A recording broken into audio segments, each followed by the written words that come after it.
RBI यानी reserve bank of India. भारतीय reserve bank का नाम सुनते ही आपको शायद पैसे, नोट, बैंक, ब्याज दर आदि की बातें याद आती होंगी। लेकिन क्या आप जानते हैं कि भारतीय रिजर्व बैंक का काम केवल इन चीजों तक सीमित नहीं है। भारतीय रिजर्व बैंक भारत की अर्थव्यवस्था को स्थिर, समृद्ध और विकासशील बनाने के लिए कई महत्वपूर्ण कार्य करता है।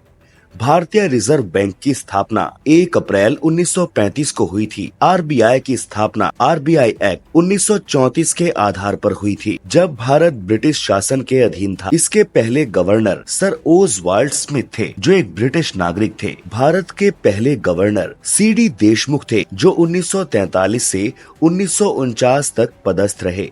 फिलहाल यानी फरवरी 2024 में शक्तिकांत दास आरबीआई के गवर्नर हैं। 1935 से अब तक शक्तिकांत दास आरबीआई के 25वें गवर्नर हैं। भारतीय रिजर्व बैंक का केंद्रीय कार्यालय पहले कोलकाता में था, लेकिन 1937 में मुंबई में स्थानांतरित कर दिया गया। आज भारतीय रिजर्व बैंक के 29 क्षेत्रीय कार्यालय हैं, जो भारत के विभिन्न राज्यों और केंद्र शासित प्रदेशों में स्थित हैं। आरबीआई भारत का सेंट्रल बैंक है। RBI IMF international monetary fund का मेंबर भी है। आरबीआई का कॉन्सेप्ट डॉक्टर भीमराव अंबेडकर की किताब द प्रॉब्लम ऑफ रूपी, its origin and its solution के आधार पर हुई थी। आरबीआई की स्थापना में डॉक्टर BR अम्बेडकर की मुख्य भूमिका मानी जाती है। 1949 में आरबीआई को नेशनलाइज्ड किया गया था। इससे पहले आरबीआई कुछ प्राइवेट फर्म्स के द्वारा चलाया जाता था। भारतीय रिजर्व बैंक का मुख्य काम है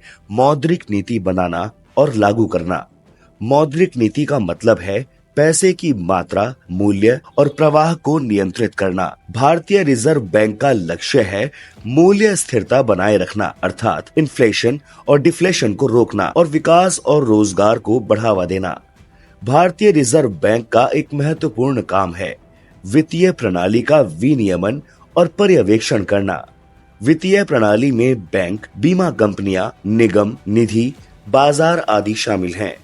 भारतीय रिजर्व बैंक इन सभी के लिए नियम, दिशा निर्देश, लाइसेंस, अनुमति, जांच, दंड आदि जारी करता है। भारतीय रिजर्व बैंक का उद्देश्य है वित्तीय प्रणाली को सुरक्षित, पारदर्शी और प्रभावी बनाना और उपभोक्ताओं का हित संरक्षण करना। आरबीआई जरूरत पड़ने पर भारत सरकार को लोन्स भी देती है और साथ ही आरबीआई सरकारी खजाने का प्रबंधन भी करता है। आरबीआई के मुख्य कार्यों में से एक ये भी है कि आरबीआई बैंकों के लिए लोन और लोन के लिए इंटरेस्ट यानी ब्याज निर्धारित करता है। ऑनलाइन पेमेंट जैसे सिस्टम के लिए रूल्स भी आरबीआई ही बनाता है, जैसे कि किसी अकाउंट से एक अवधि में कितने पेमेंट किए जा सकते हैं, अलग अलग कैटेगरी के अकाउंट्स में बैलेंस के लिए क्या लिमिट होगी। इस तरह के सभी नियम आरबीआई ही बनाता है। अगर हम बात करें आरबीआई के कुछ मुख्य काम की, तो वो इस तरह होंगे। देश में मुद्रा की छपाई और मुद्रा नीतियों का निर्माण करना, देश में मुद्रा नीतियों को लागू करना और प्रबंधन करना, करेंसी के लेन देन और पेमेंट सिस्टम का प्रबंधन करना, देश के सभी बैंकों के लिए नीतियां बनाना और सभी नीतियों का निरीक्षण और प्रबंधन करना, करेंसी एक्सचेंज यानी मुद्रा विनिमय का प्रबंधन, विदेशी बैंकों के साथ करेंसी एक्सचेंज और विदेशी मुद्रा की आपूर्ति का प्रबंधन।